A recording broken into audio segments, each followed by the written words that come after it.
The moment of truth about U.S. military action in Syria. All day, the president tried to rally support for a U.S. strike, but at the same time, a majority of war-weary Americans sent word they are cautious. In our new poll, nearly 60% oppose a military strike if the U.S. is going it alone.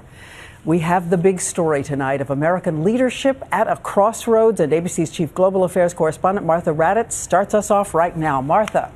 Diane, the president is well aware of how the country feels about involvement in Syria, but he is determined to carry out a military strike, and today the hard sell began.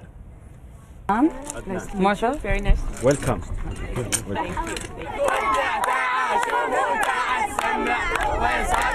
You're 20 years old. And there are, how many of you left Syria together?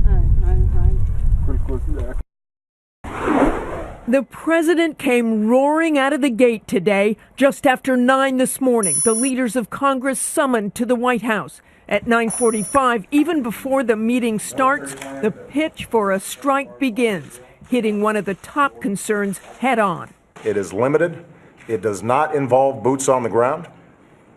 This is not Iraq, and this is not Afghanistan. It's just 90 minutes later, after hearing from the president about evidence the Assad regime used chemical weapons against its own people, leaders from both parties say they are on board, that it is time for America to act. I believe that my colleagues should support this call for action. Hundreds of children were killed, and we must respond. 2:30 p.m., the president's national security team moves to Capitol Hill to make the strongest pitch yet. Some have tried to suggest that the debate we're having today is about President Obama's red line. This debate is about the world's red line. It's about humanity's red line. And it's a red line that anyone with a conscience ought to draw. But not everyone was convinced, judging from this testy exchange with Senator Rand Paul. If the United States of America doesn't do this, Senator, is it more or less likely that Assad does it again? You want to answer that question? I don't think it's known. I don't think is it's it more or less likely that he does it again? You have the attack. I think it's unknown whether it's more or less unknown likely whether you have the attack. Senator, it's not unknown. And away from the Capitol, as our poll showed, most of the everyday Americans speaking to our Tell Washington cameras were skeptical. I want to tell Washington that we should not go to war with Syria. We should just mind our own business. Obama going in alone would not be the best course of action. For me, I think that our troops been through enough.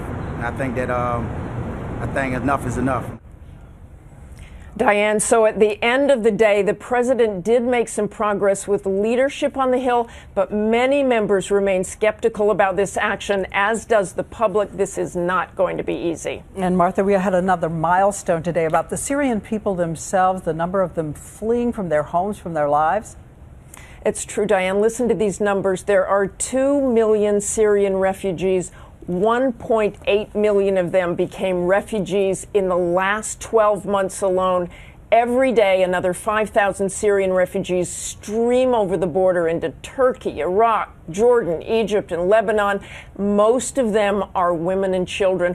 I was recently in the massive camp in Jordan, and if those camps continue to grow and grow, it is simply unsustainable. These countries like Jordan cannot absorb these numbers, Diane. Martha Raddatz, as we said on the big story about Syria tonight, thank you.